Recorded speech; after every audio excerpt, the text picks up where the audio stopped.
আসসালামু আলাইকুম প্রিয় ফুটবল ফ্যান্স, আপনারা সবাই কেমন আছেন? আশা করি সবাই ভালো আছেন। এই মুহূর্তে ফুটবল এর ট্রান্সফার মার্কেটে একটা আলোচনা আছে, সেটা হচ্ছে জুলিয়ান আলভারেজকে বার্সেলোনার পরবর্তী টার্গেট হিসেবে বিবেচনায় রেখেছে এবং তাকে দলে ভিড়াতে চায়। লেভানডস্কির লং টাইম রিপ্লেসমেন্ট হিসেবে নাকি লাউতারো পোর্ট একেবারে প্রাইম একটা টার্গেটে রেখেছেন। ভবিষ্যতে তারা এটা নিয়ে অপারেশনে যাবে এবং বর্তমান সময়ে এটার একটা গুঞ্জন শোনা যাচ্ছে। এখন প্রশ্ন হচ্ছে, জুলিয়ান আলভারেজ কি বার্সার টার্গেটে আছেন কিনা?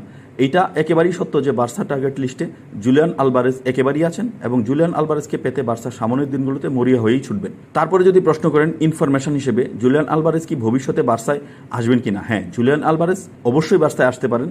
যেহেতু তিনি লা লিগায় অ্যাটলেটিকো মাদ্রিদের হয়ে একটা ক্লাবে খেলছেন, সেহেতু তিনি বার্সায় আসতেই পারেন। বার্সা যেহেতু সবসময় নামের দিক থেকে অনেকটা টপ লেভেলে থাকে এবং আলভারেজ যে মানের ফুটবল খেলেন, হ্যান্সি ফ্লিক ফাইনাল থার্ডে এমন একজন সেন্টার ফরওয়ার্ড পেলে তাকে বার্সা নানাভাবে কাজে লাগাতে পারবে এবং ডিয়েগো স্যামুয়েলের পাশাপাশি হ্যান্সি ফ্লিক সিস্টেমে উইলিয়াম আলভারেজ এর মতো এমন একজন ফুটবলের প্রয়োজনীয়তা আছে। তাই জুলিয়ান আলভারেজ যদি তার কেরিয়ারকে আরেকটু সামনের দিকে আগাতে চান, বার্সার মতো একটা ক্লাবের কাছ থেকে অফার আসলে আমার মনে হয় সেটা তিনি গ্রহণ করতেই পারেন। অর্থাৎ এখানে যথেষ্ট পজিটিভিটির জায়গা আছে। এর আগে অ্যাটলেটিকো মাদ্রিদ থেকে একাধিক প্লেয়ার বার্সায় ট্রান্সফার হওয়ার ইতিহাস রয়েছে। সর্বশেষ এক্সাম্পল হতে পারে আতোয়াম গ্রিজম্যান। তিনি কিন্তু মাঝখানে বেশ কিছুদিন বার্সাতেও খেলে গিয়েছেন। একেবারে অসম্ভব কোনো ব্যাপার নয়, তবে একই সময় আমাদের এটুকু বুঝতে হবে যে ব্যাপারটা নানা রকম সমীকরণের মধ্য দিয়ে এগোতে হবে, এতটা স্ট্রেট ফরওয়ার্ডও নয়।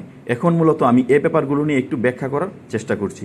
প্রথমত, জুলিয়ান আলভারেজ এর আগে ম্যানচেস্টার সিটির মতো একটা ক্লাবে ছিলেন এবং ম্যানচেস্টার সিটির এই সিজনটা বাদ দিলে বা এই বছরটা বাদ দিলে আপনি কখনোই বলতে পারবেন না যে ম্যানচেস্টার সিটি বার্সার থেকে কোনো অংশে পিছিয়ে থাকা একটা দল ছিল। আলভারেজের জন্য ম্যানচেস্টার সিটিতে পেপ গার্দিওলা বড় রকমের ফ্যাক্ট হয়নি। সবচেয়ে বড় রকমের ফ্যাক্ট এইটা হয়েছে যে তিনি রেগুলার স্টার্টার হতে চান, তিনি যে কোনো একটা ক্লাবে নিয়মিত খেলতে চান। তিনি যদি বার্সাতে আসার আশাবাদ ব্যক্ত করেন, তাহলে বার্সার কাছে তার সবচেয়ে বড় রকমের চাওয়া হবে যে তাকে দলে রেগুলার খেলাতে হবে, একেবারে তাকে নাম্বার 9 হিসেবে সবসময় বিবেচনায় রাখতে হবে। তাহলে কি বার্সা তাকে পেতে পারবে, নাকি এটা শুধু গুজব? চলুন আজ খুঁজে বের করি এই ট্রান্সফার আসলেই সম্ভব কিনা। জুলিয়ান আলভারেজ নামটা এখন শুধু আর্জেন্টিনার নয়, ইউরোপের ফুটবলেও গর্জে উঠেছে। বিশ্বকাপ 2022-এ মেসির পাশে দুর্দান্ত পারফরমেন্স করেছেন তিনি। ম্যানচেস্টার সিটিতে পেপ গার্দিওলার অধীনে গড়ে তুলেছেন নিজেকে তিলে তিলে। 2024 সালে বিশাল এক চমক, সিটি থেকে অ্যাটলেটিকো মাদ্রিদের ট্রান্সফার। অ্যাটলেটিকোর হয়ে এই মৌসুমে তিনি করেছেন মোট 27 গোল, লা লিগা, চ্যাম্পিয়ন্স লিগ সব মিলিয়ে। তিনি এখন ডিয়েগো স্যামুয়েলের দলে প্রথম একাদশে অপরিহার্য।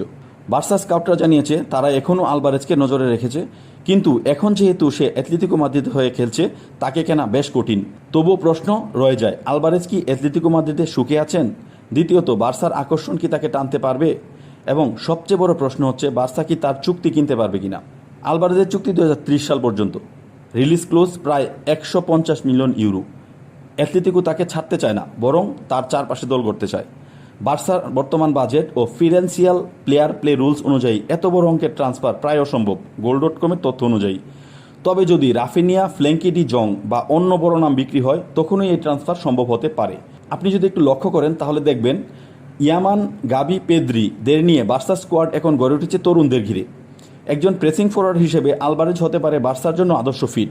4-3-3 বা 4-2-3-1 এই দুই ফরমেশনেই দারুণ খেলতে পারেন জুলিয়ান আলভারেজ।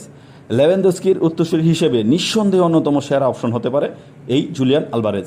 তার পজিশনিং, স্পিড এবং গোল সেন্স বার্সার আক্রমণ ভাগে এনে দেবে নতুন দম। তবে সারাংশ কি?